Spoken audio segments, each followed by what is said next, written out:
Tee. Welcome to the Command Post Game Live. You know what it is. Post up.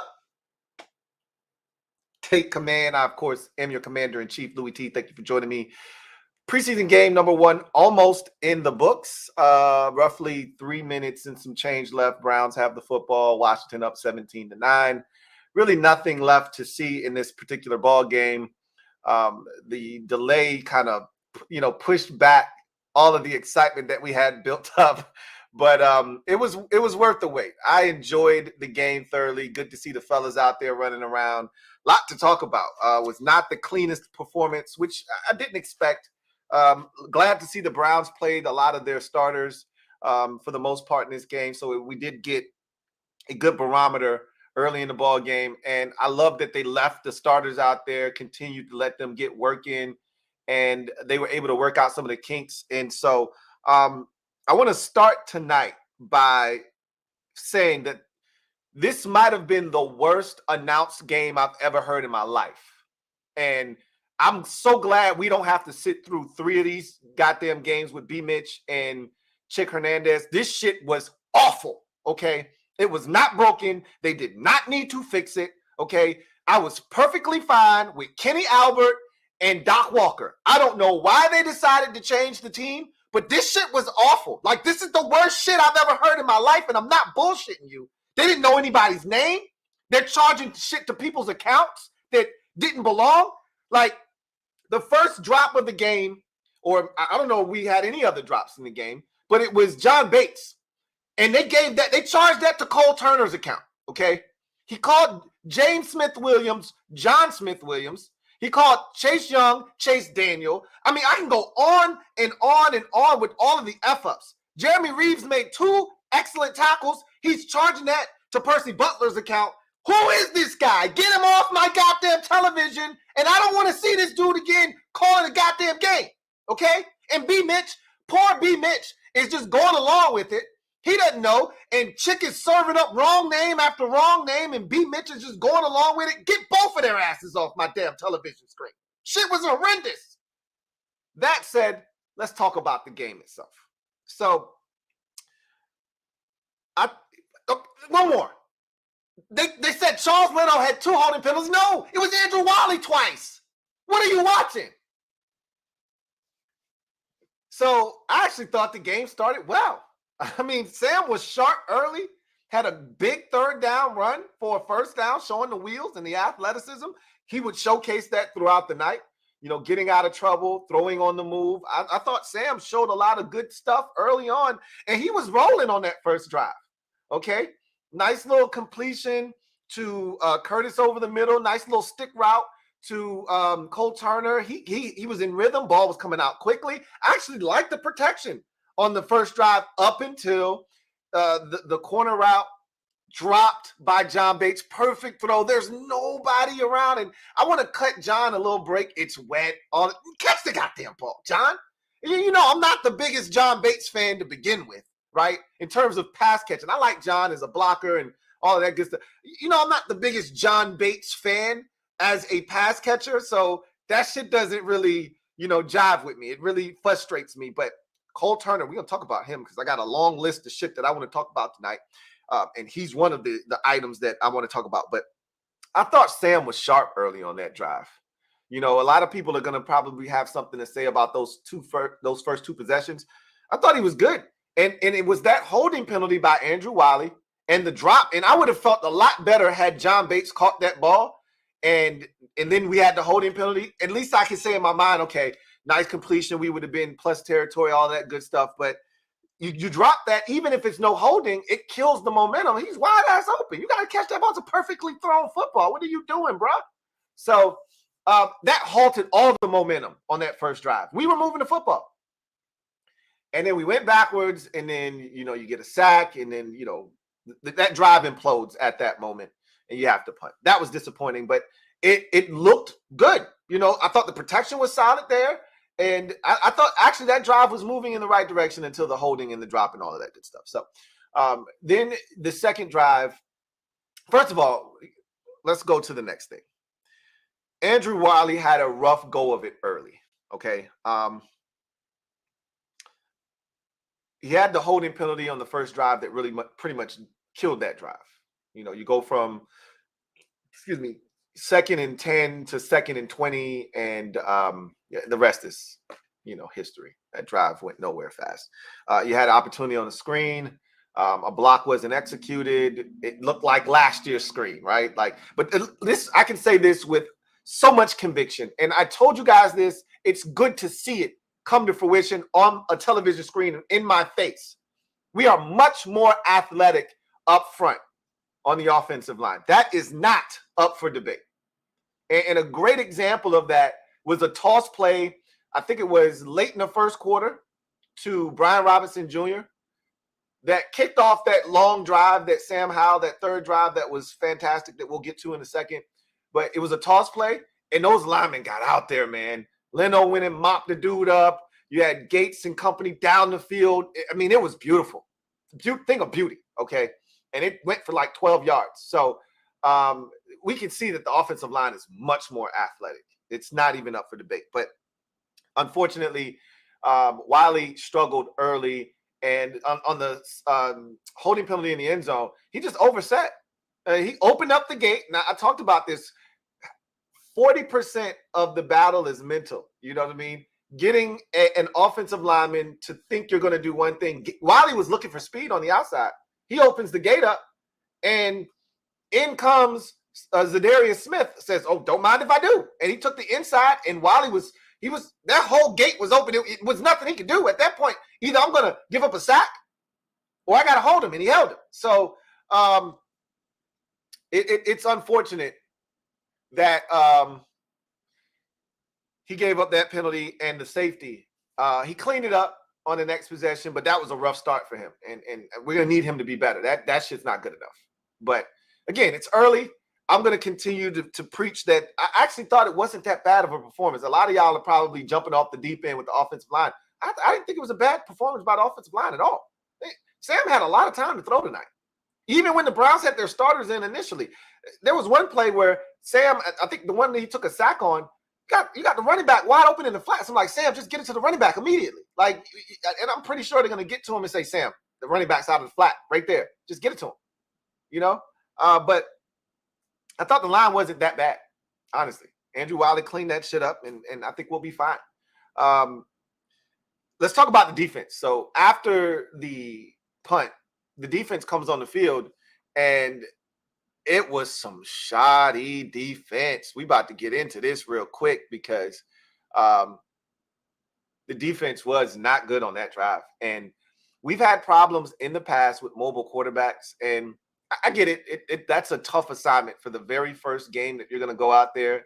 They just roll out Deshaun Watson and his mobility, and clearly they were not prepared for that because we did not keep rush lane integrity. You know, so many times he just stepped up, big ass lane. I thought the tackling was horrible on the first two possessions defensively for Washington, or excuse me, the first possession in particular for Washington. I thought the tackling was horrendous, but you know, again, guys might have been a little slick.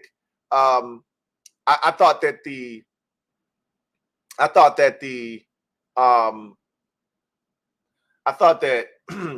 the linebackers were taking poor angles. I'm going to get to that here in a second. Matter of fact, I got it right here. Shoddy run defense. The run D was very disappointing.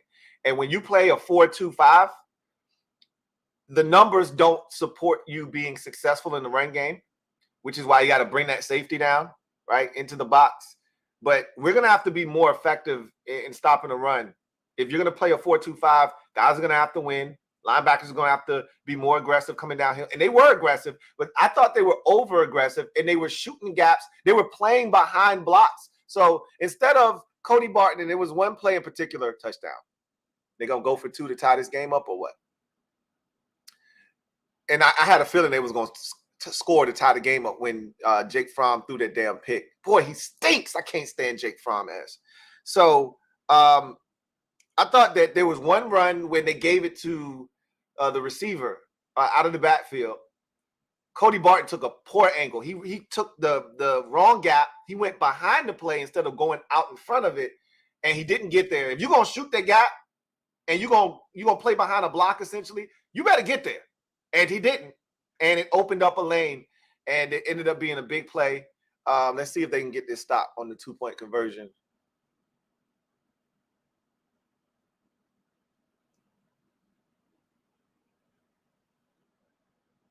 Oh, no, they ain't going to get this.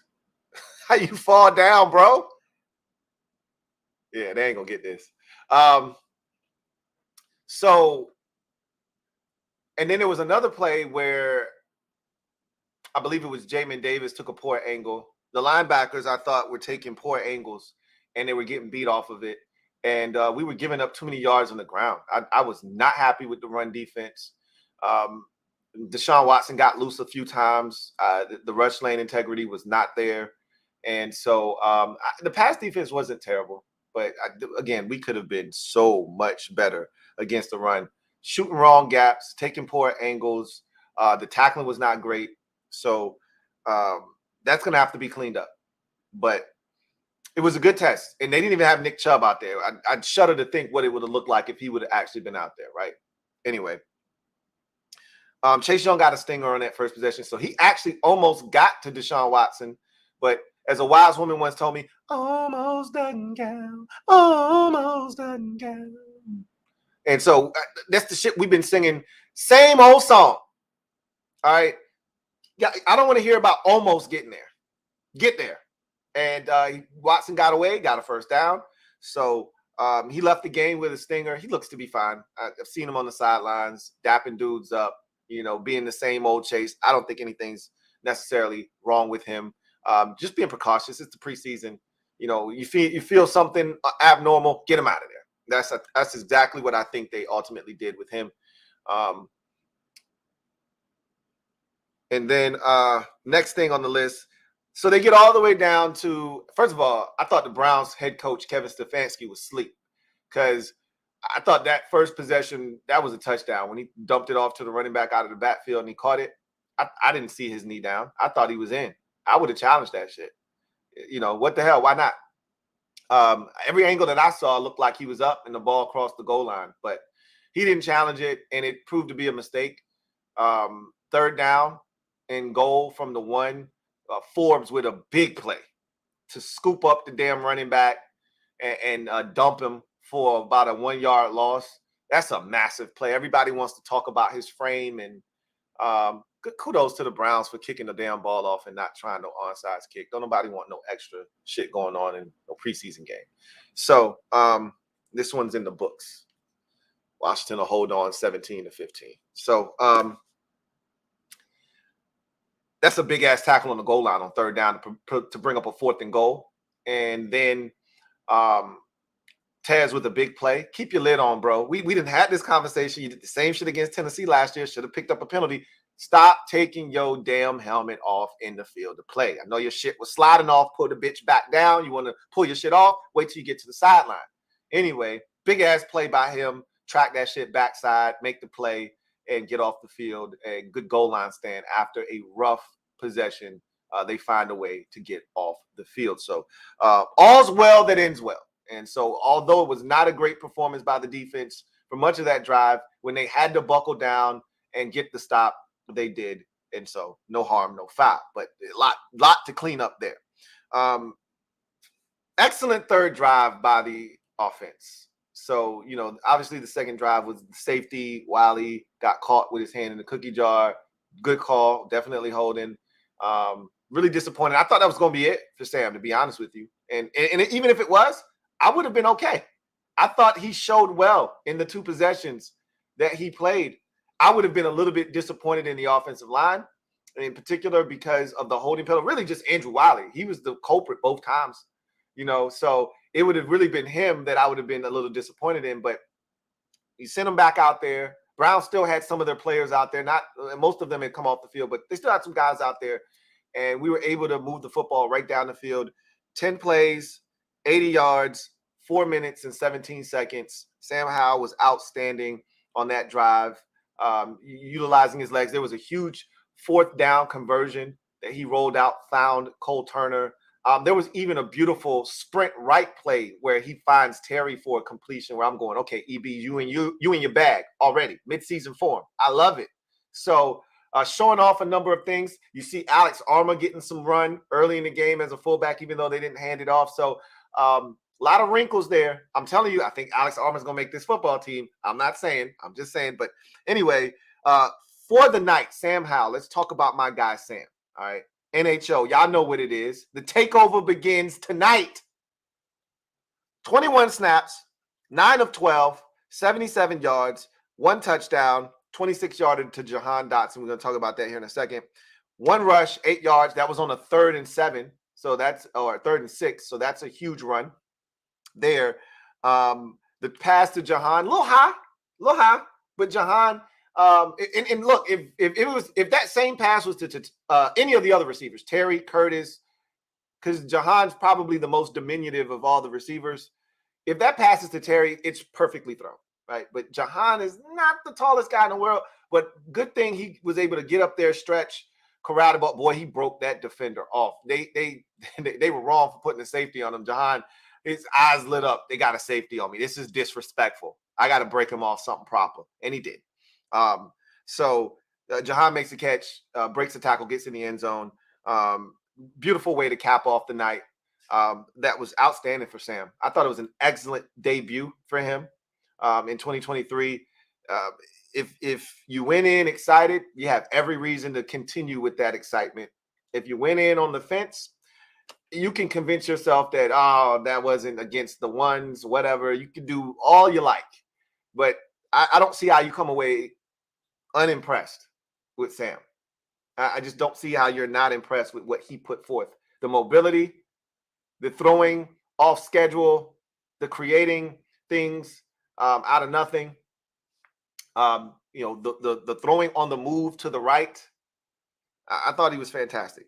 So speaking of fantastic, I thought Cole Turner was fantastic. So after the John Bates drop, they took his ass out. I didn't see John Bates again to the 3rd quarter now. He could have been in on some run plays, but in terms of pass catching, they took his ass out. And I didn't see him again to the 3rd quarter. So Cole Turner was getting that work. And four targets, 4 catches, including a big 4th down catch.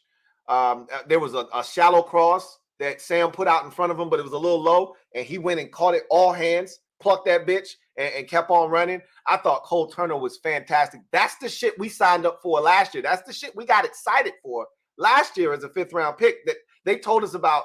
And we started really, really salivating about what this guy could be for us. That's the shit we talking about. And if he's healthy, he's going to be a problem. Straight up.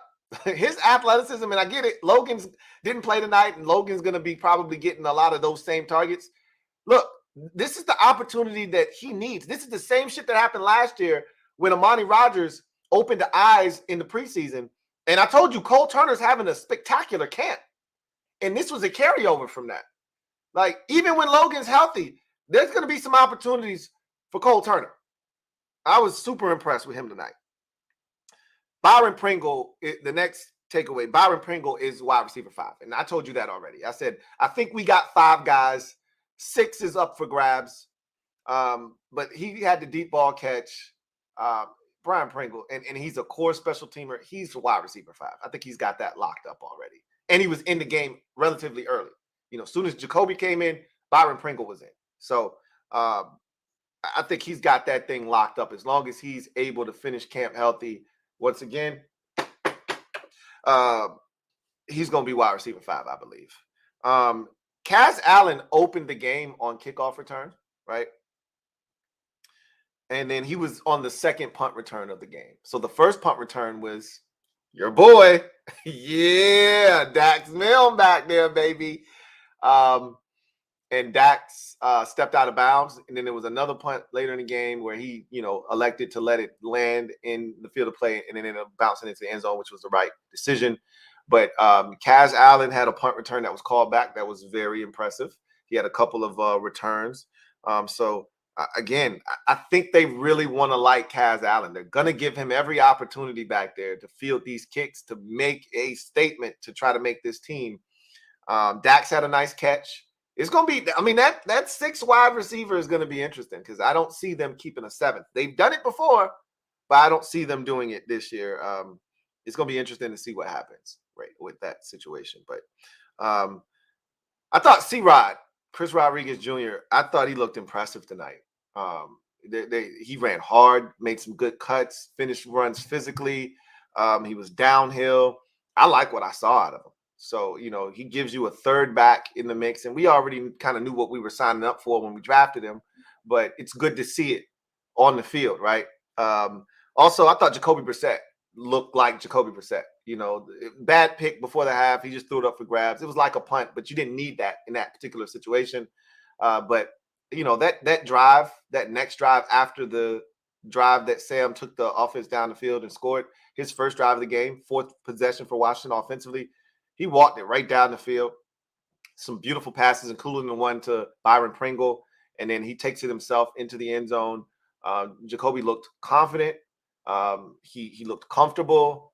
The offensive line protected well on that possession. They blocked well in the run game as well. Speaking of which, that second unit, I wrote down all the names of the guys on that second unit because I think it's important. We talked about the offensive line not having a ton of veterans, a lot of young guys.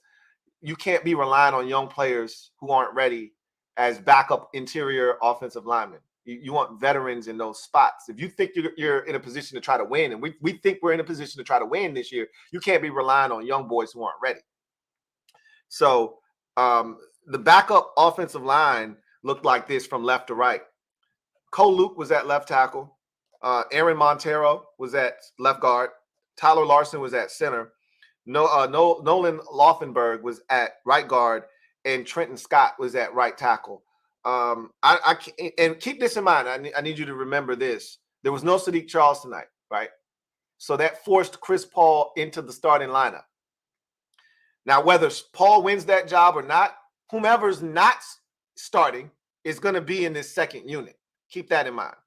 So one of these guards, whether it's Nolan Laufenberg or it's Aaron Montero, wouldn't be in the lineup. And being that Sadiq Charles and Chris Paul are working both at left guard, the assumption is they would be working at left guard with this second unit. So the guess would be Aaron Montero would be out.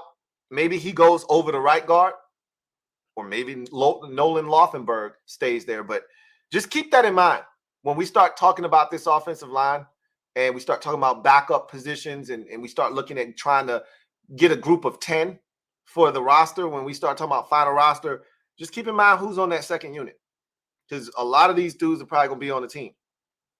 And again, we sitting here and understand, right?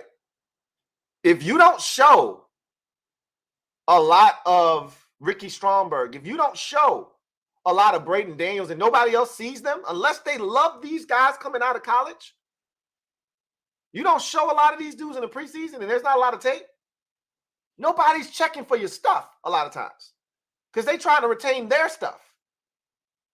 The only time they're checking for your stuff is if their stuff is faulty. I'm not saying that our third and fourth round pick aren't making the team, but I'm saying there's a chance that the fourth rounder is not making the team. I think he's going to be on the team regardless. They're not cutting him. But Braden Daniels, they're going to try to sneak him on the practice squad, I think. I think his ass is getting cut, personally. But we'll see what happens.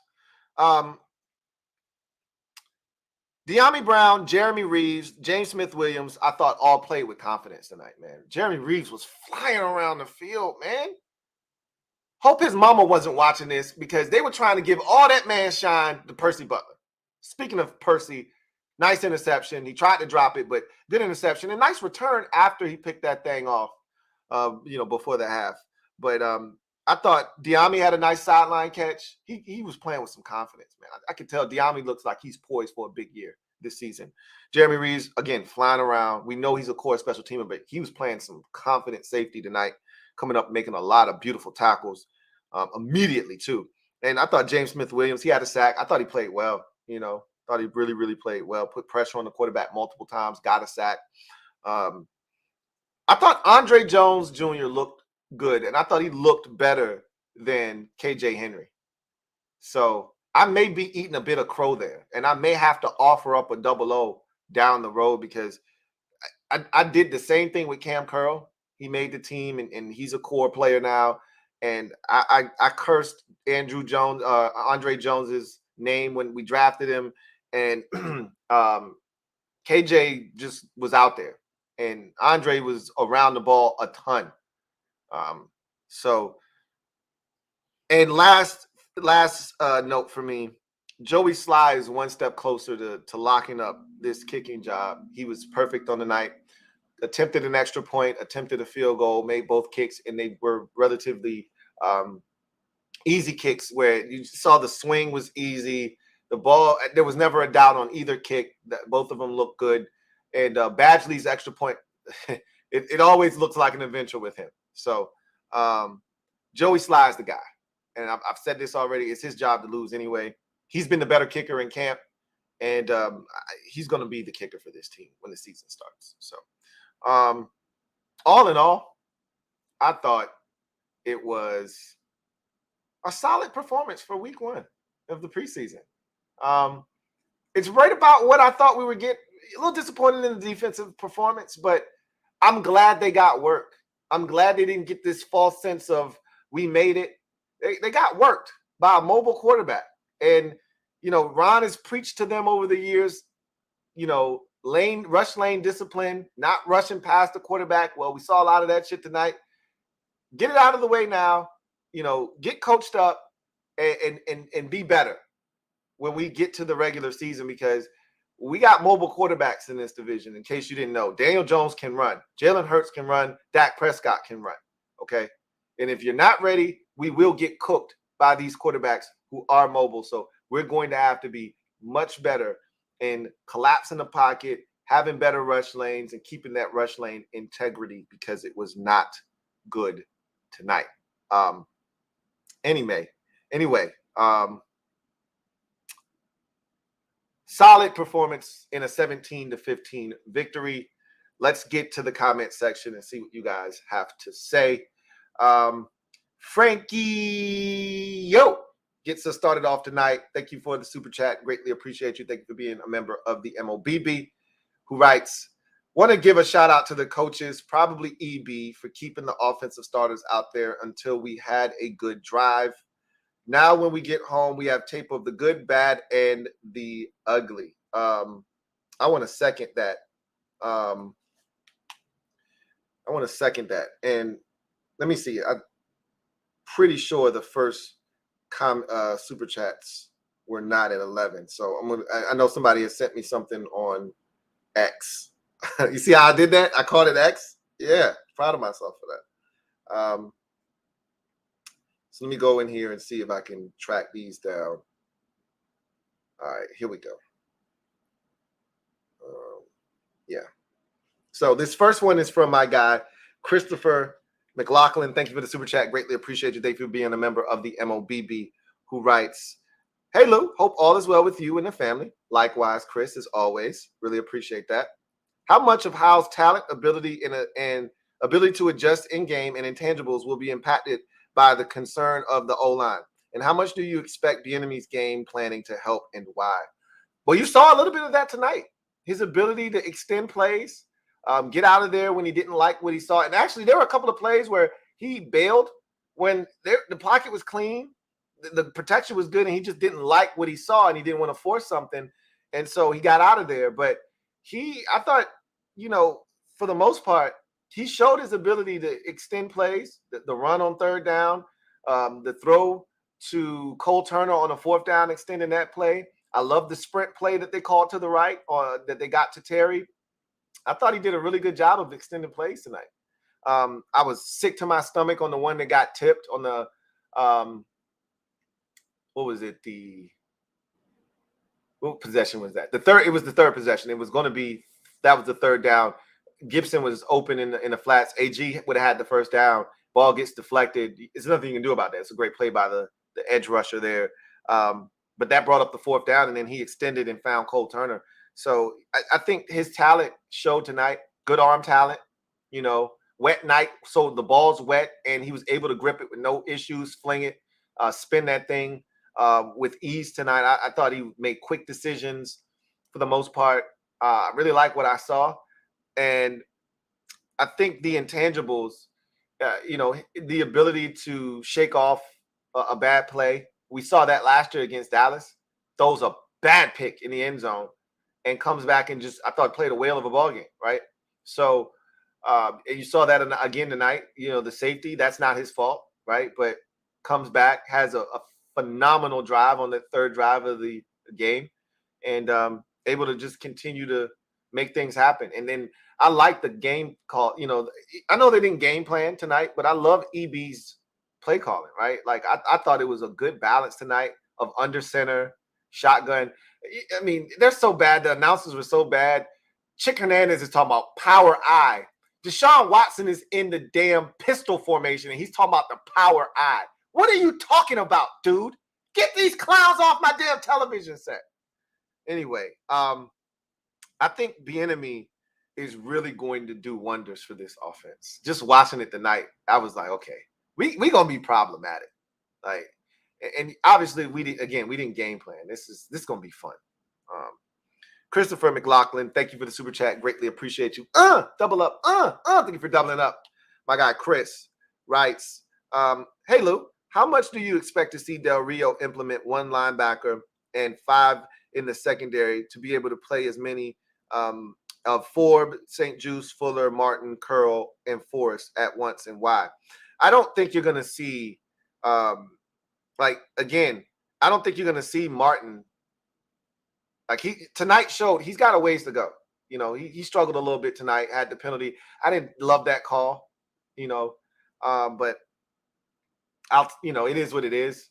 But he's got a ways to go. He's a rookie. Like I told y'all, I'm more so looking at Percy Butler, but if they go to 5 defensive backs, Forbes, St. Juice, Fuller, Curl, and Forrest will be the 5 that are most likely going to be out there.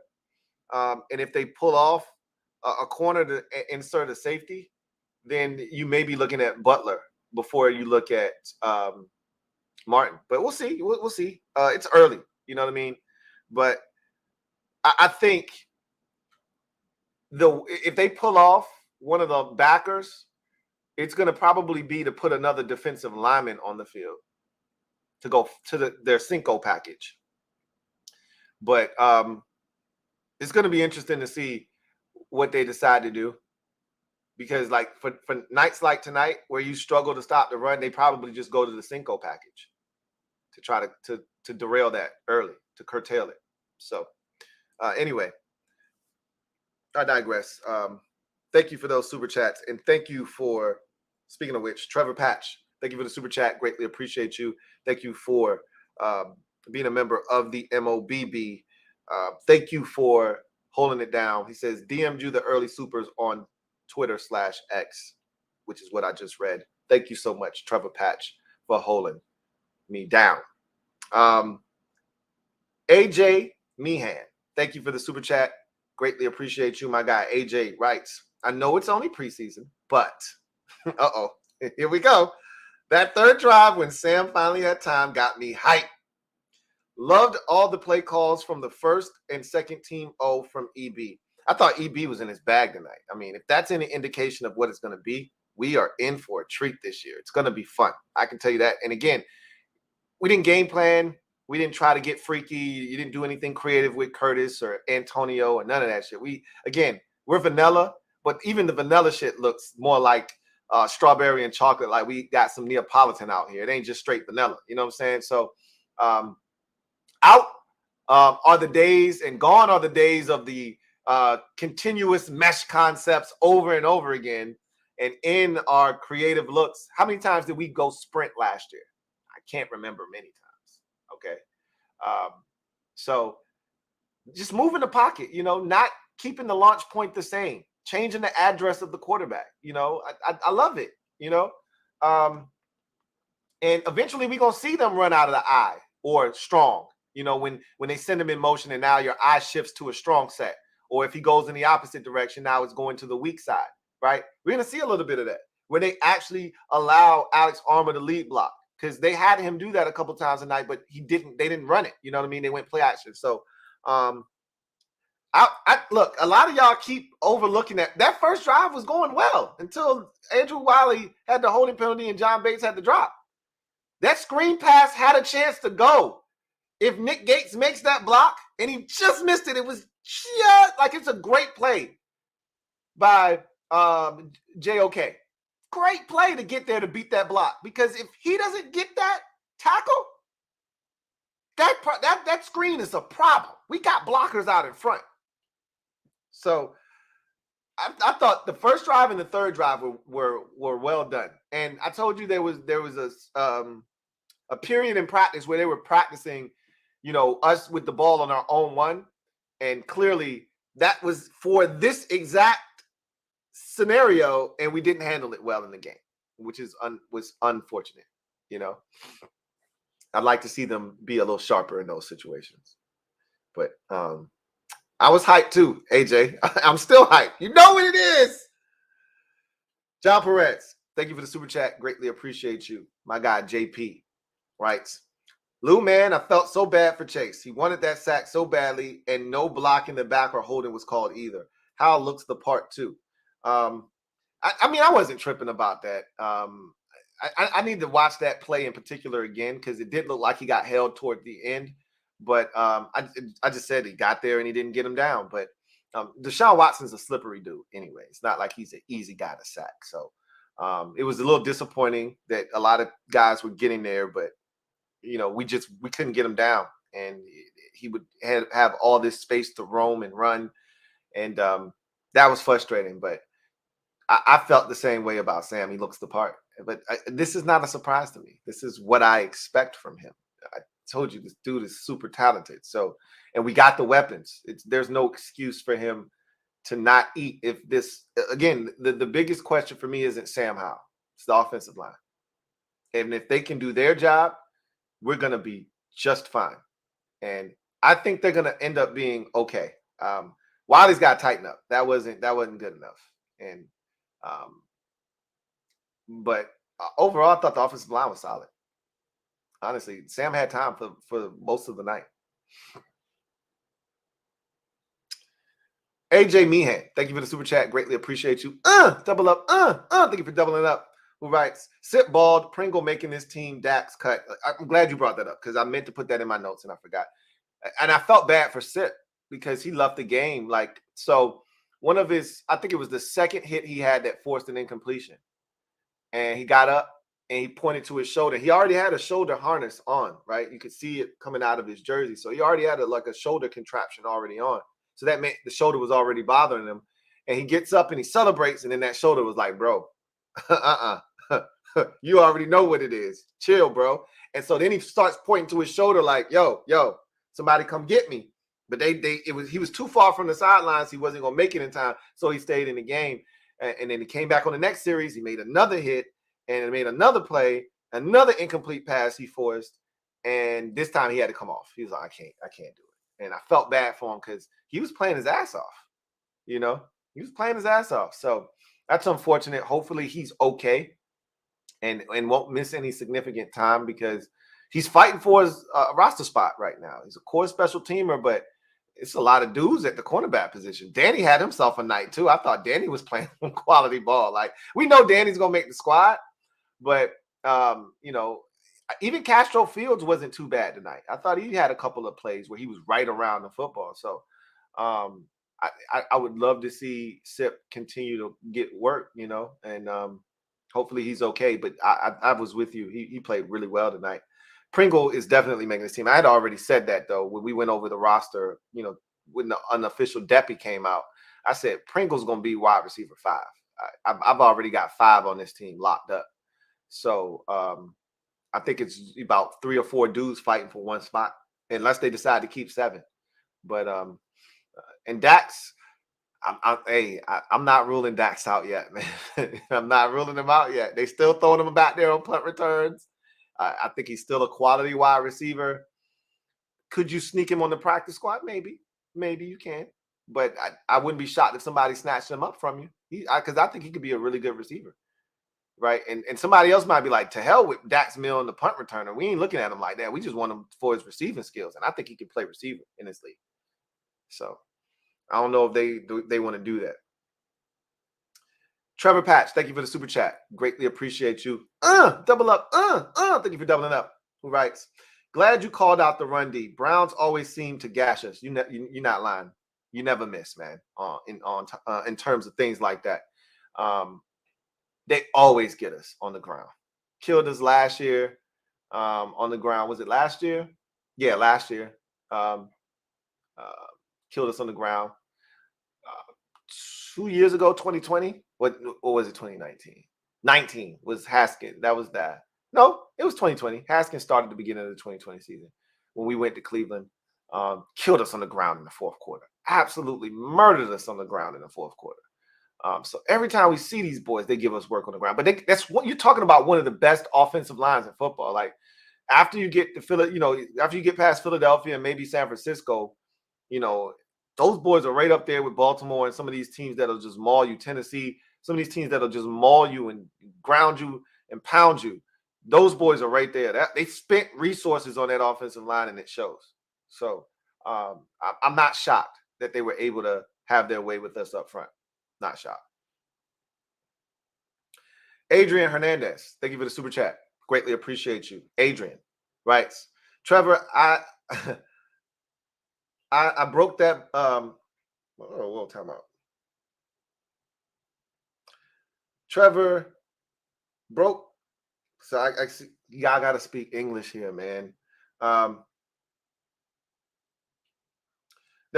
Okay. Glad to see the boys back. We're just gonna leave it at that. I'm trying to make sense of it. I can't even make sense of it. It looks like you're trying to throw shots at Trev. Why are we infighting? First preseason game. Why are we infighting? Behave yourselves, man. I'm glad to see the boys back too, man. Look, you want to talk about some disappointment? Having to wait that hour and 15 minutes that we had to wait. The game did not kick off till 8:46. That shit was excruciating. I was watching the Packers and Bengals. That's what got me through. Was watching that game. But that shit was excruciating, man. Like, of all the games, why ours had to be the one on delay? All these teams playing it, and ours had to be the one to have a rain delay with thunderstorms. Jesus. Trevor Patch, thank you for the super chat. Greatly appreciate you, my guy. Trev writes, I want to see Sam get rid of the ball quicker on dead plays. Holding the ball in the pocket for 8 seconds will lose games and get you hurt. I didn't feel like he had too many plays where he held on to it too long. There were 1 or 2 in there where you go, hey, Sam, I need you to make a quicker decision. But all in all, I thought he did the right thing. When all else fails, use your legs. Don't be so quick to get rid of it. And he said this already. He's been watching a ton of Chiefs film. And a lot of that is Patrick Mahomes being Houdini and holding. And I get it. He's not Patrick Mahomes. And he's never claimed to be. But in watching that, he sees that there's an opportunity to create off schedule. And so he's not going to just throw it away, But you want him to be smart. He took a sack when he didn't necessarily have to on one particular play. There was an opportunity to get the ball to the back out of the backfield. You would like to see him get to that back quicker. And again, that's what experience does. Is it helps him. He sees the look and knows immediately nobody's got the back out of the backfield and just dump it off. Like he doesn't even have to think about it. The more he plays, the more those types of situations he's seen them, and innately it kicks in and he gets the ball to the back out of the backfield. He'll be fine. I thought he made quick decisions for the most part tonight. Metaphor, thank you for being a member of the MOBB mob. Y'all know what it is. Stand up.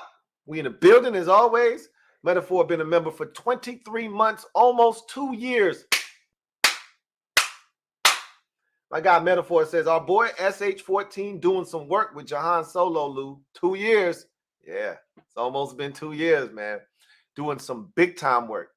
Han Solo, boy, I'm telling you, he's ready to get freaky this year, man.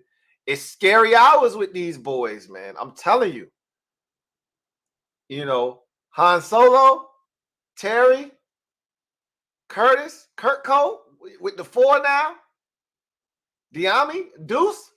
Come on, man. It can get real ugly. It's scary hours out here with a real quarterback getting them to rock. Jason Rogers, thank you for the super chat. Greatly appreciate you. Thank you for being a member of the MOBB. My guy, Uncle Jay, writes, I feel like in 1 or 2 years, we will have the top 5 wide receiver duo. And this may be an unpopular opinion, but I think number 1 will end up being better than 17. You're not the only person that has said that. There are other people who have made that declaration. I'm not here to debate who's better, who will be better. I just want both of them to eat and eat well. If they're both eating, it's a problem for NFL defenses to defend them, because now you can't double team. Because if you double team one, you can't double team both. Somebody's going to be open if somebody's getting one-on-one. So pick your poison. So they thought it was okay to put a safety on Jahan. They learned real fast. Don't do that. Don't embarrass yourself like that. And Han he had an interview on the sideline with Logan Paulson, and he's like, I can't believe they put a safety on me. I had to bless him. I had to do it. So he said that's not a good idea. That's not good for the defense. So I don't know if we'll be top 5 in a year or two, but with Sam pulling the strings back there, they got a chance to ascend in the league, and put them. They have a chance to really be on the map with a real quarterback getting them the rock. We'll see what happens. Mr. Pink, thank you for the super chat. Greatly appreciate you. Thank you for being a member of the MOBB, who writes, "Sup, Lou? Sup, Mr. Pink?" Says, "Big dub tonight. Celebrate!" It's preseason. I would call it a big dub. It just feels good to see the fellas on the tube again. Says, "The rain has washed away the sins of Dan Snyder." Good one. Good one. First of all, was it me? Or was Josh Harris a little lit on that sideline interview? I was like, "Hey, Josh, do I need to go get a glass? Do I need to pull up a little bit?" Josh felt like he was slurring some of those words. Might have had a couple of beers. I'm not saying, I'm just saying. It's all love, man. Good to see Josh out there taking in the game with the fans. Josh is a good dude. That's one of the things that makes him an owner that I think is going to make it so easy to get behind him. He's just like one of the dudes. He's one of the fellas, right? Want somebody you like kick back with, like, "Hey, let's get around for the crew," And Josh is just over there knocking them back with you. He just looks like one of those dudes from around the way. So, yeah.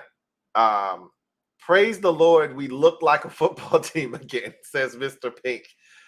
Quote, "It's not my team, it's the city's team."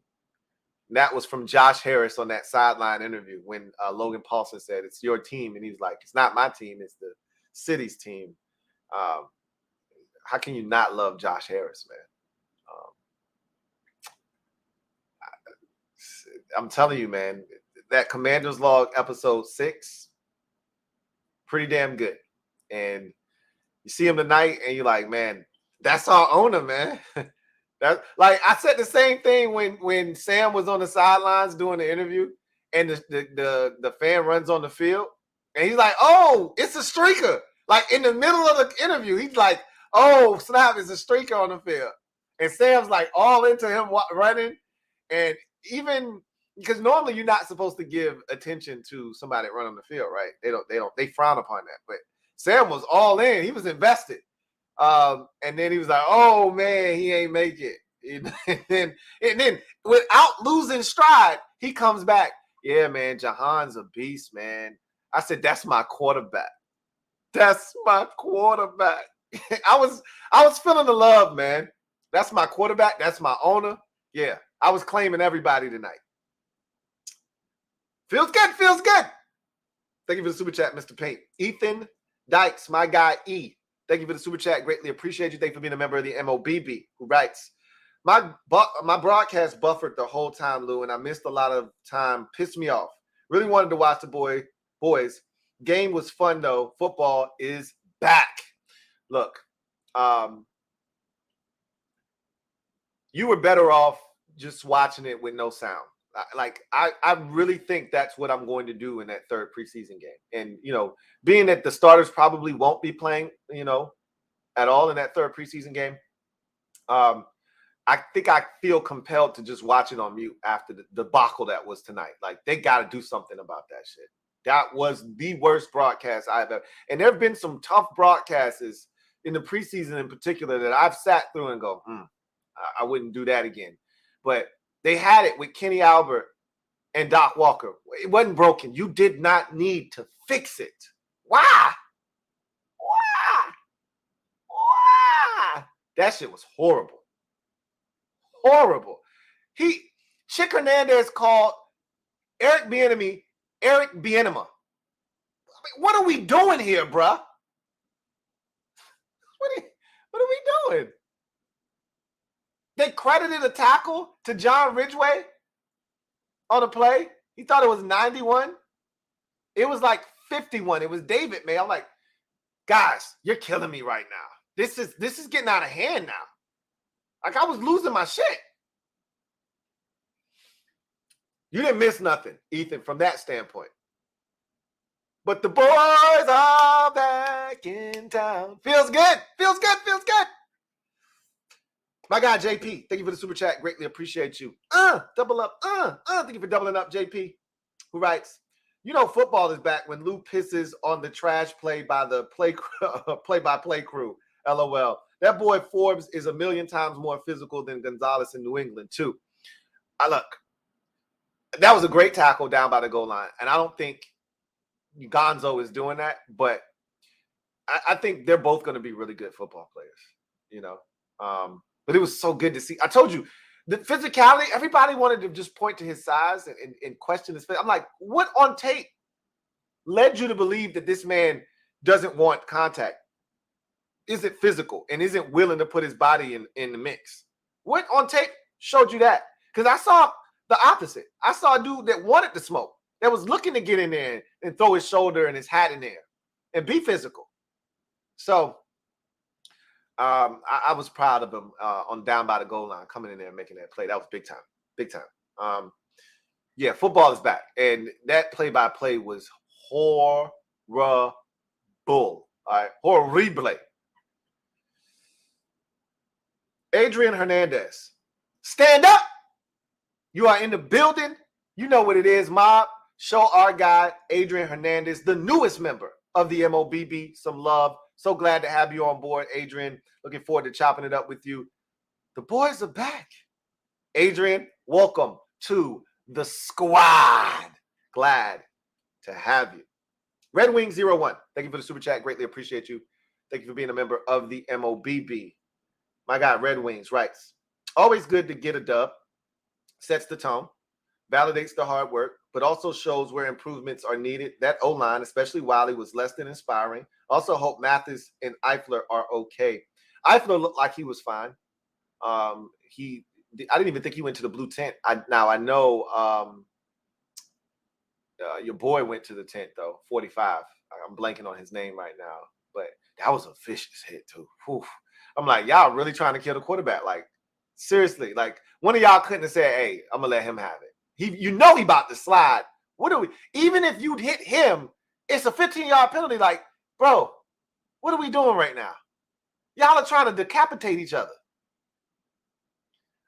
And Mathis limped off the field on one of those Deshaun Watson runs. So I do hope he's okay. So I think that's the extent of the injuries on the night, really, was Mathis, Chase, and, Eifler and 45, getting some friendly fire there at the end. So we pretty much came out of the game unscathed for the most part. And I don't think any of the injuries, I can't say with Mathis, he came up a little lame. And Sip in the shoulder, and I mentioned that already. But I don't think any of the injuries, other than Mathis, is one, anytime you see him come up gimpy, knowing what he dealt with last year, you're always a little bit, worried. So you just want to see what's going on with him. Hope it's nothing serious. But, if he's banged up again, that's going to open the door for somebody on that defensive front. Because we thought the 4 spots were already spoken for on the inside. And they keep talking about the dude Abdullah Anderson. So I don't know. We'll see. Wiley was definitely less than inspiring. And I thought he bounced back on the third possession, but you got to clean that shit up. And again, like you said, the beauty of the preseason is now you got some shit to put on film for us to look at, dissect, and get better from. And that's what you want. That's what the preseason is. That's why I'm glad they let him play. I watched a couple preseason games already where, it was less than inspiring ball, and they took him out anyway. Give him another possession to see if they can't right the ship. And I'm glad they gave him that third possession. That was going to be it. Whether they moved it or not, that third possession was going to be it. I thought the second possession after the safety was it. Because, this Bama-ass play-by-play, this Bama-ass crew that we had said, Jacoby Brissett's warming up on the sideline. So I'm thinking, okay, that's got to be it for Sam. And even if it was, I would have been fine. I thought, again, I felt good about Sam. If that was his night, he would have been 4 or 5 for probably like 30 yards or something like that. And I would have been like, hey, solid debut. But going back out there and having that drive and being impressive on that third drive and taking us right down the field and then having a touchdown pass to Jahan to cap it off, it's a great way to end his night. So, Red Wing 01, thank you for the super chat. Greatly appreciate you. Double up. Thank you for doubling up. Who writes, Sip was looking like 21 out there the way he was flying into dudes. The secondary down to the third team as a whole looked really promising. I told you, this is an NFL roster. We haven't been able to say that for a number of years here as a fan base. This is an NFL roster. It's a complete roster, top to bottom. We're going to have some really tough decisions to make, and that's what you want. You're going to cut some guys that are going to end up on other teams around the league.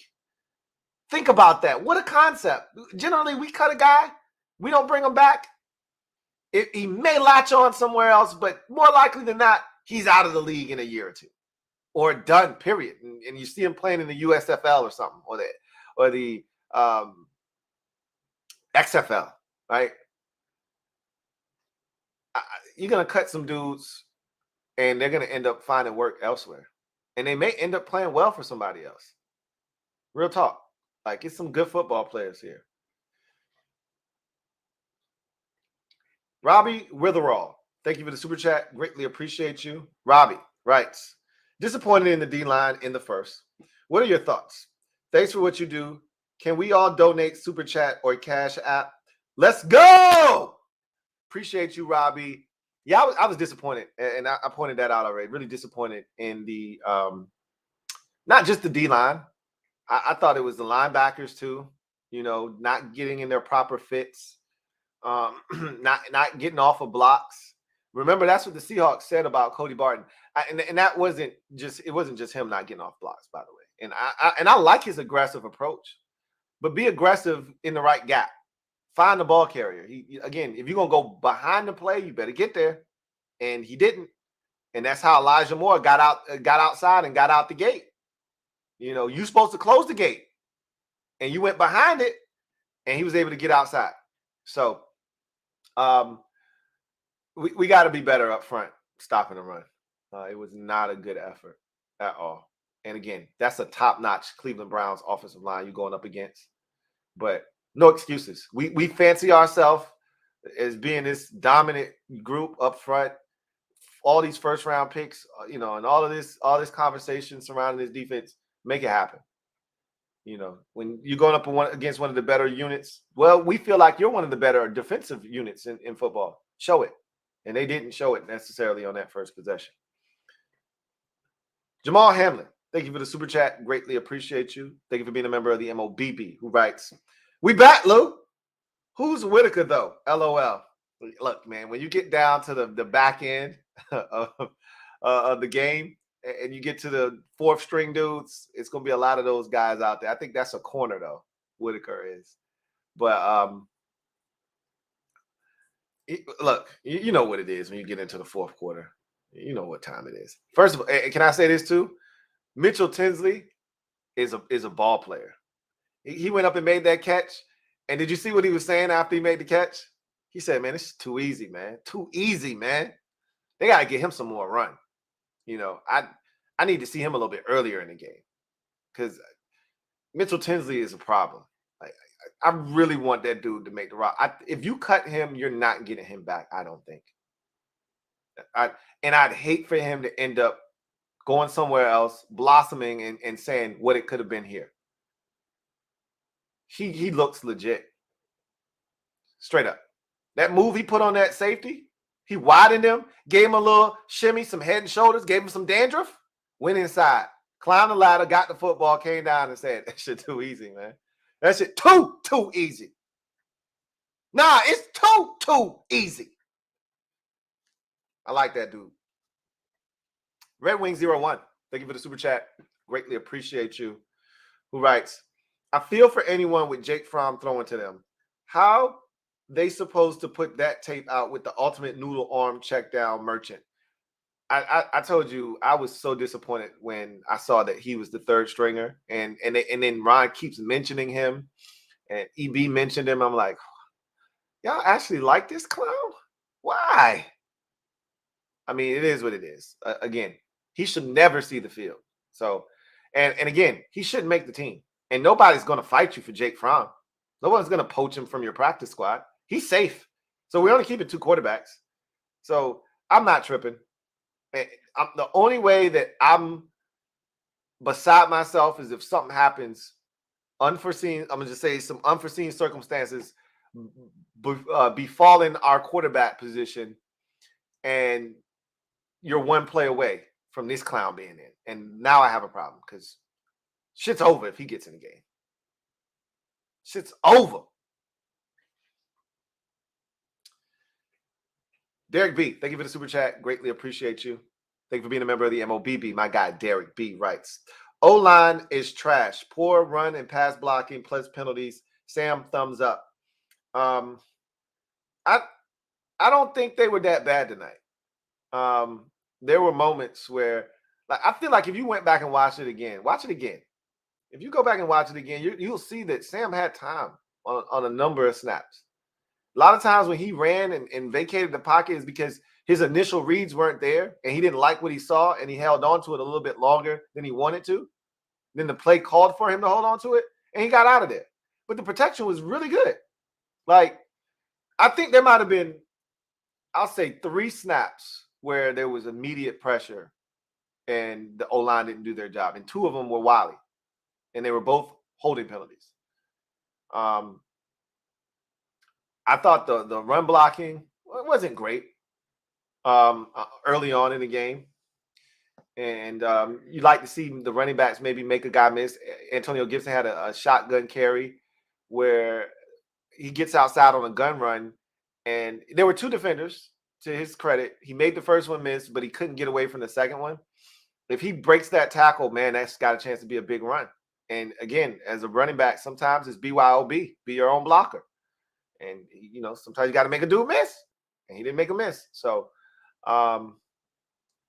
you know, they had the toss play on that 3rd drive, and it was a thing of beauty. So I didn't think, again, we could argue over, you know, potato, tomato. They weren't great, specifically Wiley. But I thought it was a solid performance by the offensive line. They're continuing to grow. You can see the growth. For all that we heard in camp, I thought it was a solid performance. They got to be better.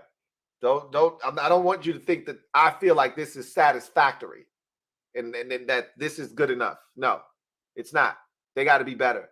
But for where they started and for what they are, 4 different, 4 new starters on the offensive line, yeah, I think it was a solid performance.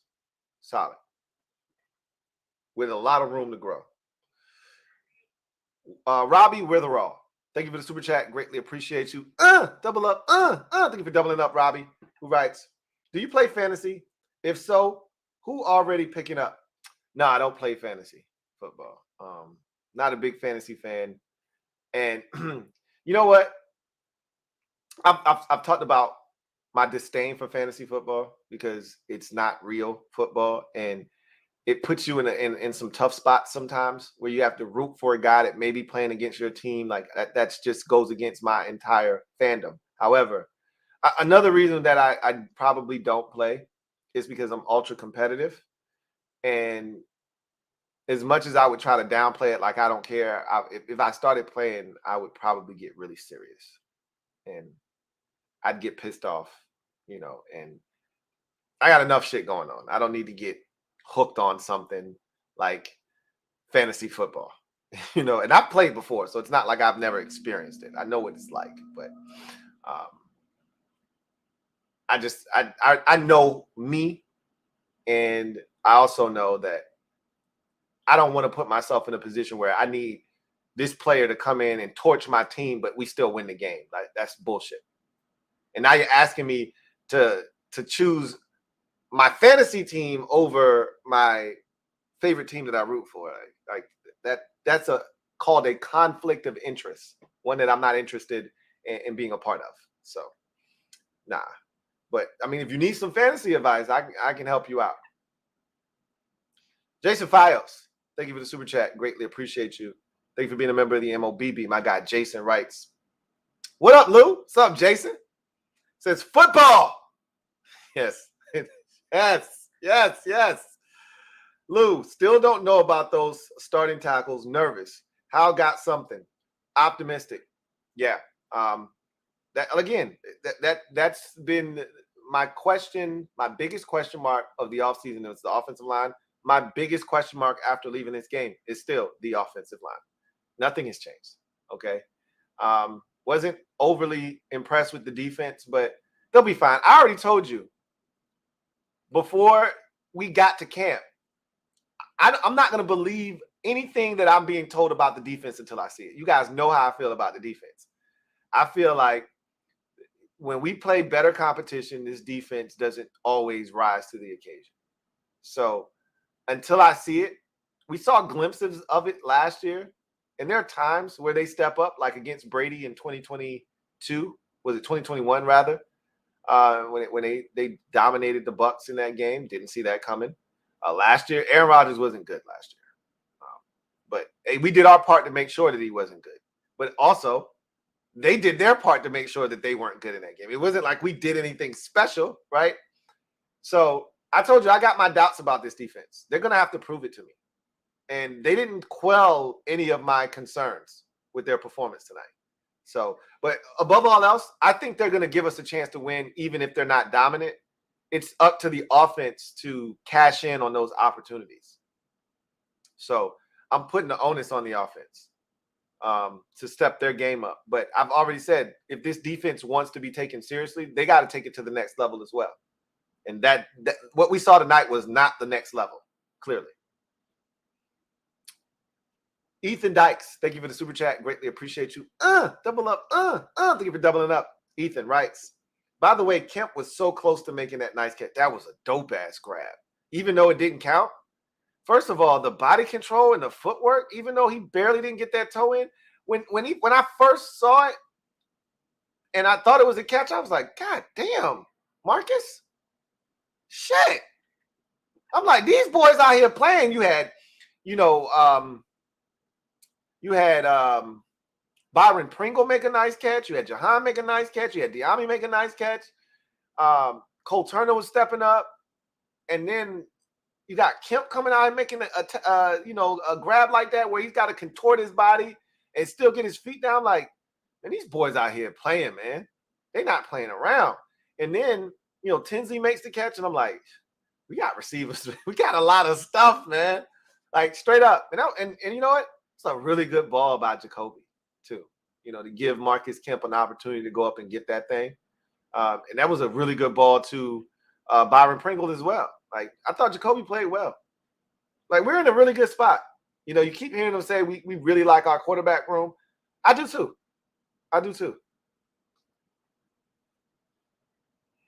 Spence Kalis, thank you for the super chat. Greatly appreciate you. My guy, Spence, thank you for being a member of the MOBB, writes, can you see the talent in how it is there? I told you, he has it. What is it? Don't ask me, but I know it when I see it, and he has it. He's going to be a problem. We got ourselves one, man. I'm trying to tell y'all. Man. We got ourselves one. J-Mart, stand up. You know what it is. Mob, we in the building. J-Mart been a member for 21 months. Almost 2 years. Says, sup, LT? Thoughts on Thomas over Fletcher for the Hall of Fame? I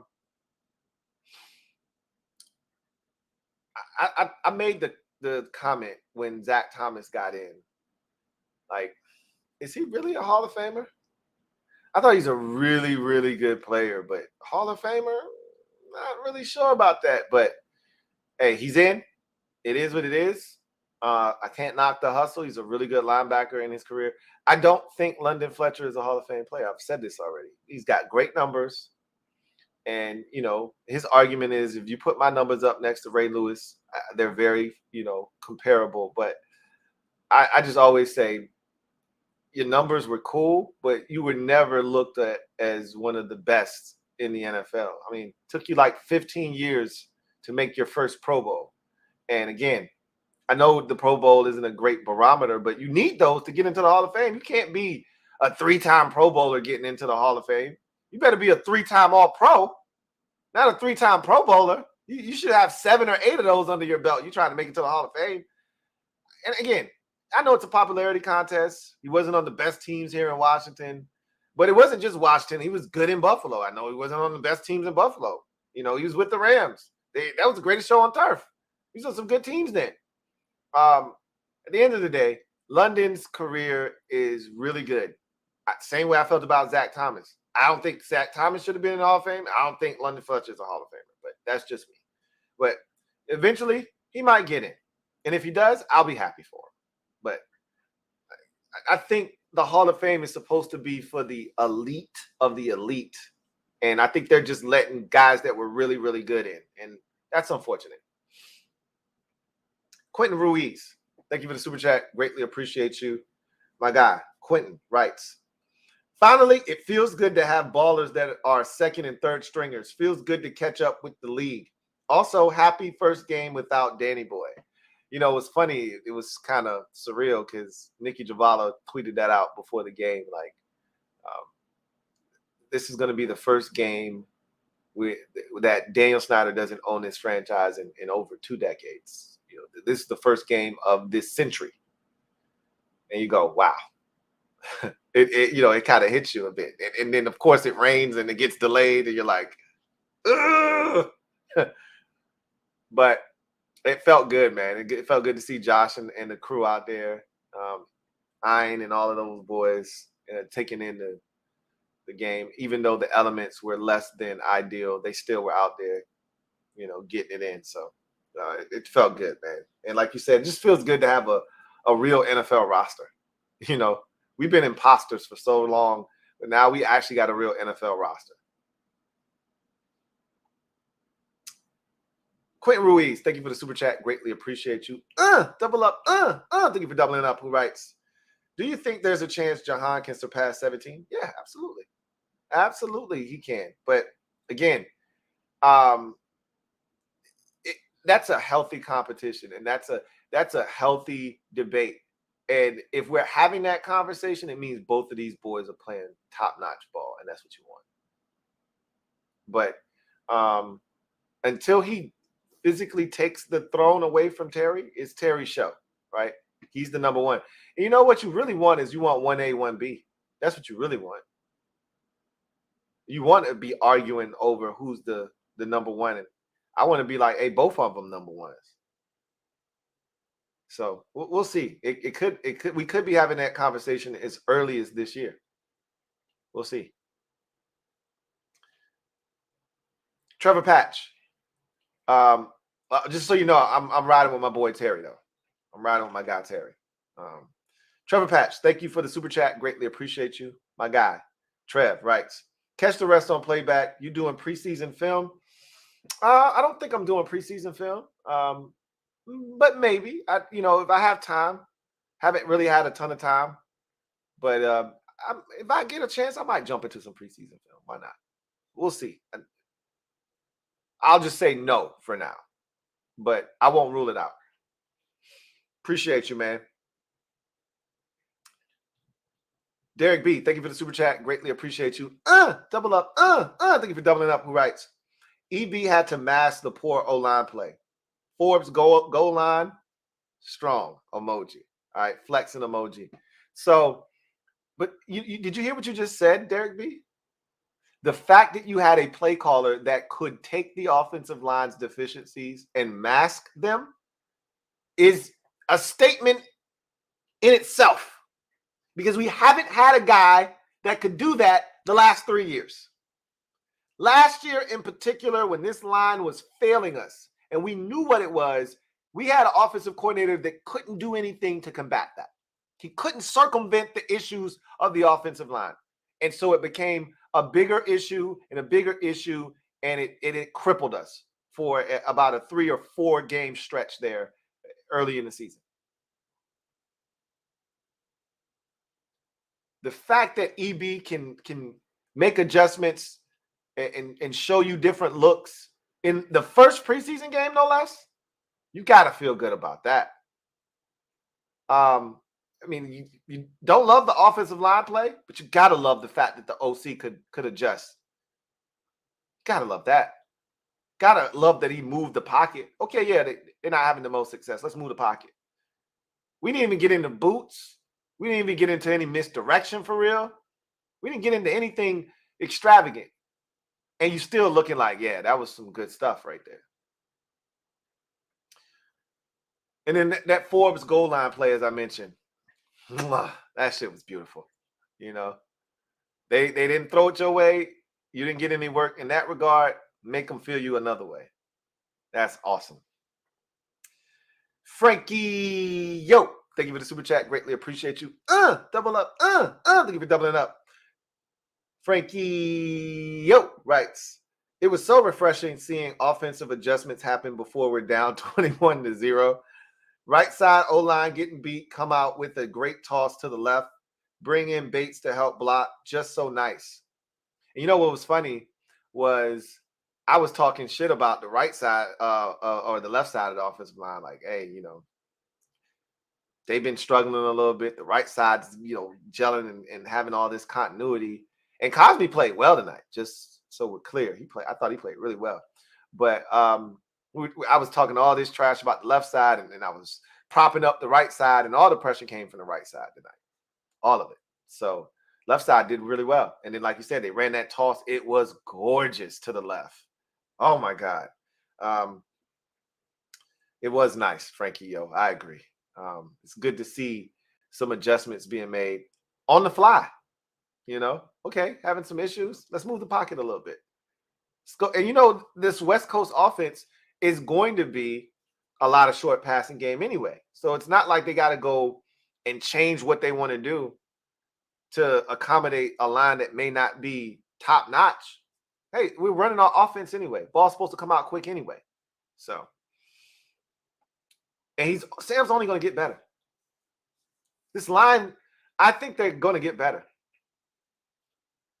The more reps that they get, the better they're going to get. Chauncey Davis, thank you for the super chat. Greatly appreciate you. Our guy, CD, OG, triple OG, CD, writes, thank you for being a member of the MOBB, writes, what up, Lou? What's up, Chauncey? OG says, Sam is a winner. Be patient with him. Well, you must be talking to them and not me. Because you know how I feel about Sam. I thought tonight was a really good showing on his part. And again, room to grow. You know, definitely some margin, you know, for error that we saw tonight. You know, the margin of error is definitely greater with him because the line doesn't have to be great. He can escape, extend, and make things happen. But definitely some room for growth. In some areas of improvement, but all in all, I like what I saw.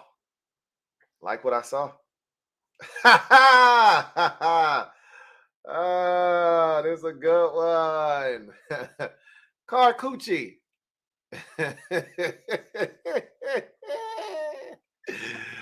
Shout out to Tanzil Smart for the classic Carcucci. Thank you for the super chat. Greatly appreciate you. Carcucci writes, raise your glass for the dub. Sad about Bashad Breeland. Man, I mean, Bashad caught a little charge. Fred Smoot caught a little bit of action. I mean, like, God damn, what's going on, fellas? I'm like, y'all stay safe out here in these streets, man. Hopefully everything works itself out, man. But we did get the win, Carcucci. We did get it. Red Wings 01. Thank you for the super chat. Greatly appreciate you. Red Wings 01 writes, I heard Andre Jones suffered a hamstring injury at his pro day, which affected his testing numbers. Maybe he has more talent potential or latent talent than we thought. Maybe. I mean, even like it wasn't the combine that I was disinterested in. I watched the tape and I was like, yeah, I wasn't blown away. And he was playing against lesser competition. So I'm like, I'm not blown away by the tape and you playing against lesser competition. How am I supposed to get excited about this? But he has length. He's a better athlete, though, to your point, than I originally thought. Because on the tape, he didn't look like he was moving. I think he got into much better shape. I think that's one of the things that he's done is I think he's in excellent shape. And he was moving around tonight, man. I was impressed. Had a tackle for loss on a play on a third down to end the drive and force a field goal. And I think they ultimately missed the field goal.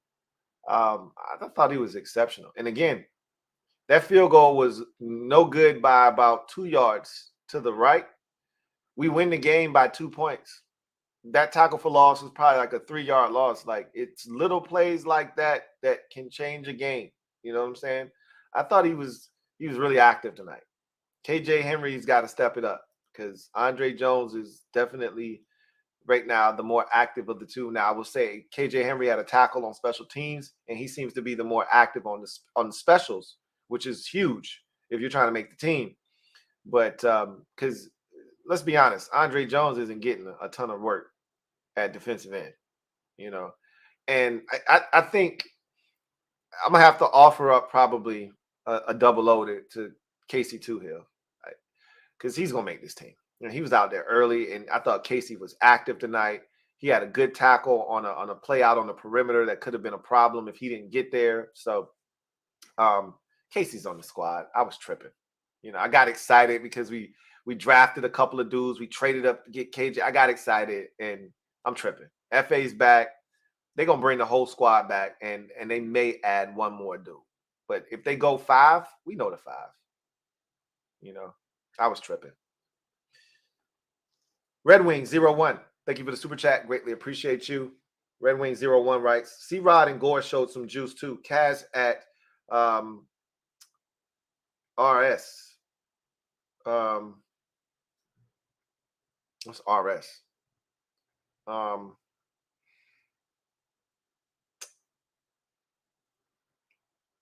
C-Rod I thought he was really good tonight. I was impressed. Gore showed a little juice too. You're right about that. And I don't know if Jonathan Williams was banged up, but that's not a good sign if he wasn't, because he got no run tonight. He had to be banged up. He had to be. He had to have tweaked something, and he always tweaking something. He had to tweak something because he was supposed to be in after, in there in the mix with C-Rod. So he must have did something, and they just held him out of this game. Because if not, ouch. I want to see more Kaz. Period. And I think they do too. That's why they trotted him out there. Even at receiver, they gave him a little look-see on a little screen or whatever, try to get it in his hands. And the blocking just wasn't there. But I think they want to see more Kaz too. Humble King. Thank you. Stand up. Humble King. Thank you for being a member of the MOBB. Been a member for a month. Hoo. Says, hit the like button. Y'all heard the man. Over 770 of you out there and only 200 likes. We can do so much better. Return specialist. Got you. Red Wing 01. Return specialist is what RS stands for. Got you. I want to see more of him in that role. Had a nice little punt return tonight. It was called back. And I've never seen Nate Kazzer that mad before. He's a mild-mannered dude, doesn't really get upset. When he's at the podium, he likes to answer every question with like 15-minute answers. Like he over-explains things. He looks like a guy that really likes to talk, right? Nate wasn't having that shit. He wasn't even trying to hear what Andre Jones was talking about when he was explaining that holding penalty. He got in his ass. Pause. I mean, and Nate was chewing him out and then dropped a big, nasty F-bomb. I said, Nate, how could you? Nate was steaming like Willie Beeman. Face turned red and everything. I said, okay, I see you over there, Nate, coaching him up. Johnny Boy 26. Stand up. You know what it is. We in the building. Been a member for 15 months. Over a year. Going on a year and a half here shortly. Writes, are you worried about Andrew Wiley? No, not yet. Look, Chiefs fans already told me, and I've already watched Andrew Wiley. I already told y'all he is the equivalent of Charles Leno on the other side. Solid, not great, but you can get away with Andrew Wiley at right tackle. But make no mistake about it. I was watching quarterback. I told y'all I watched quarterback over again. He be getting his ass whooped over there. And Patrick would do some Houdini shit and bail him out. He would get his ass run over, you know, and he played well in the Super Bowl. And that's what probably got him to payday, was that this vaunted Eagles front. And, you know, and anybody will tell you, the Eagles keep telling you, oh, the field was slick. We couldn't get any traction. That's what saved them. That may be the case.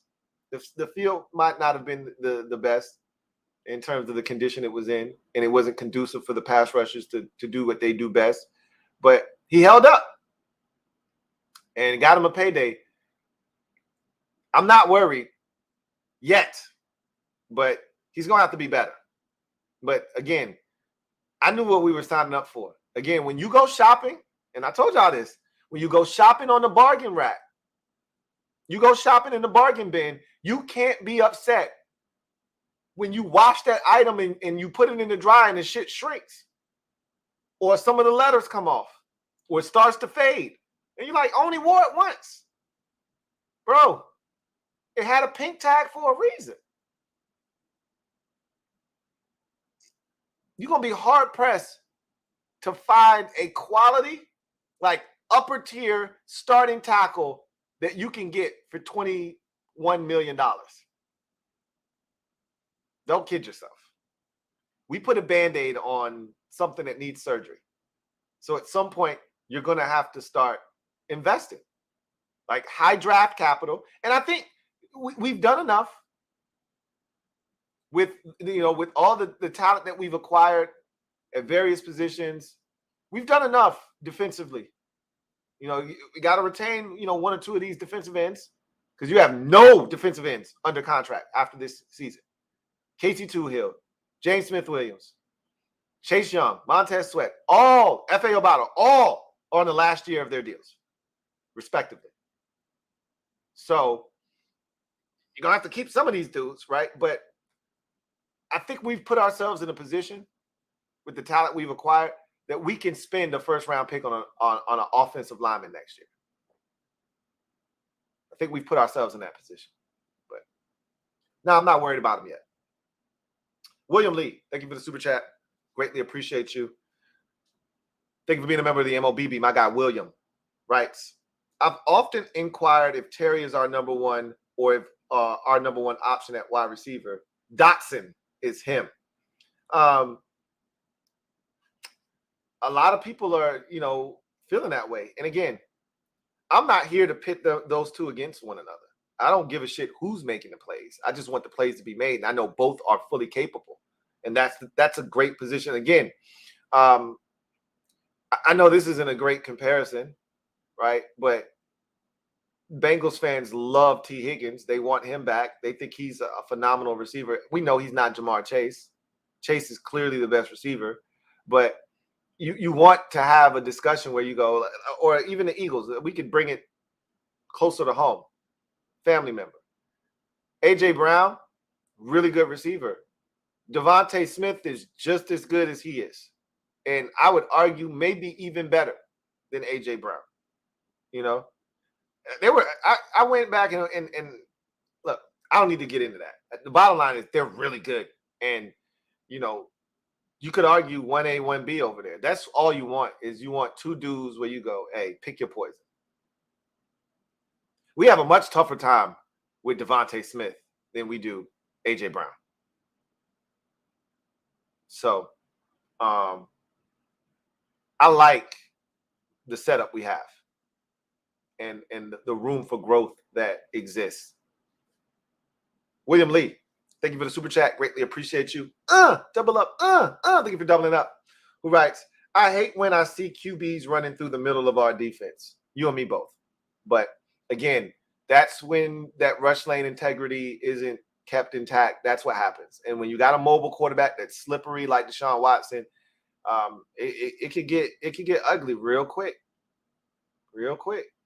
And again, as I mentioned, we got some mobile quarterbacks on the schedule, man. We're going to have to tighten that shit up. We got some mobile QBs on the schedule. I'm so glad we don't have to see Kyler Murray week 1 because it could have got ugly early, right?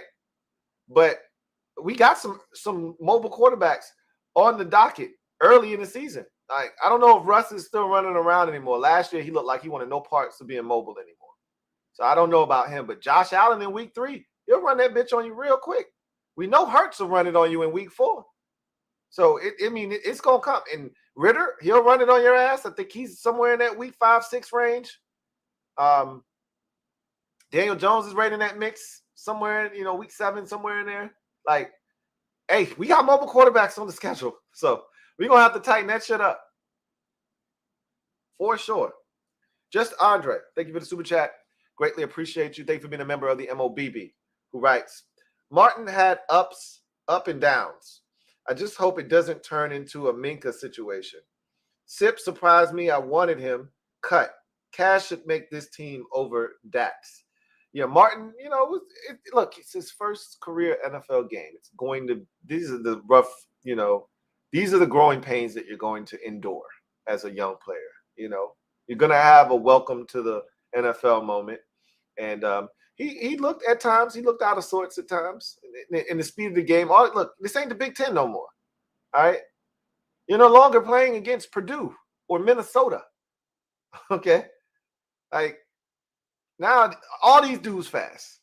Emmanuel Forbes said the biggest thing that's different from college is these QBs, they super accurate with the ball and they not late.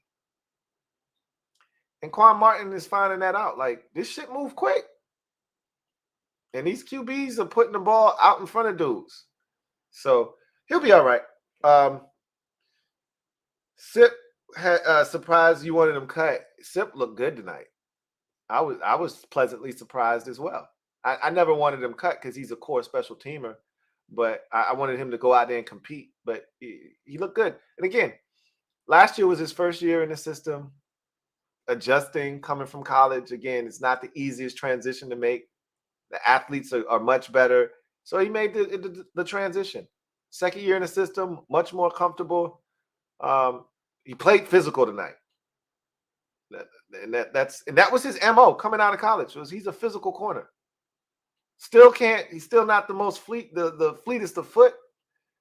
And it's not like he was there bang bang breaking up passes. No, he was hitting dudes as they caught it and jarring the ball, loose and free. So he still got to tighten up, but I like what I saw out of him tonight. I like the aggressiveness. Kaz should make this team over Dax. We'll see. Kaz is going to have to make some plays. But I think they understand what he can bring to the table. So he's going to get more opportunities, that's for sure. Frankie, yo. Thank you for being a member of the MOBB. Greatly appreciate you. Been a member for 16 months. All right. Almost going on that year and a half. Really appreciate you. My guy, Frankie Yo, says, for Red Wings 01, RS return special. I saw it. I saw the comments in the comment section. But I appreciate that. Appreciate that. Eddie Clayton. Stand up, you know what it is. We in the building, mob. Been a member for 11 months. We getting there almost a year. Says, keyword of preseason, EB adjustments. How can you not be excited about what you saw from EB tonight?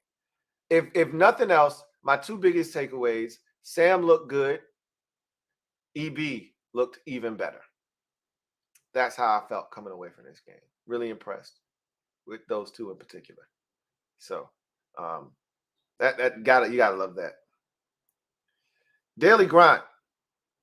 Stand up, you know what it is. Thank you for being a member of the MOBB. Been a member for 23 months. Almost 2 years. My guy, Daily Grind, holding it down. Says, gotta love Josh Harris. The man was outside in the rain at a preseason game. Hey, trust me, that luster will wear off. He was outside in a preseason game because the man is just excited right now. It's all young, fresh, and new. It's just like when you get in a new relationship, everything is just great at the beginning. He's in that honeymoon phase right now. So yeah, he'll show up in the rain, and Ian and company, they were all there. Look, trust me. 2 years from now, they're not showing up for preseason game number 1 and standing in the rain. Okay, but that's where we at with ours right now. Everything's young, fresh, and new, man. We're in the honeymoon phase, and so it's great. But trust me, that ain't gonna be the case. That might not even be the case next year. But it's new right now. But I love it, man. I love it. All right, so that was the last comment.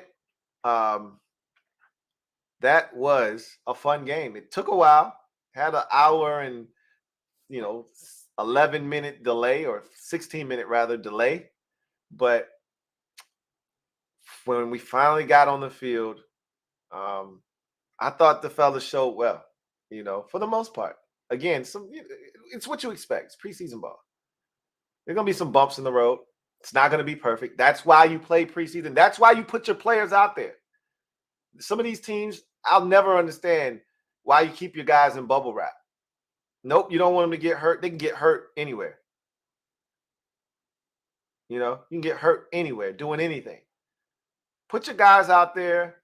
Let them play ball. There's no replacing playing football. The only way you get better at football is by playing football. And I think we got better tonight. I'm encouraged. Washington gets the win 17-15 over the Cleveland Browns in preseason game number 1. And now on the horizon, arguably the biggest week of the summer for the Washington Commanders. Joint practices with the Ravens on Tuesday and Wednesday, followed by a Monday night game with the Ravens at FedEx Field. If I'm Washington, I'm playing the starters in that second preseason game because I'm not playing them in the third one. You get the joint practice work.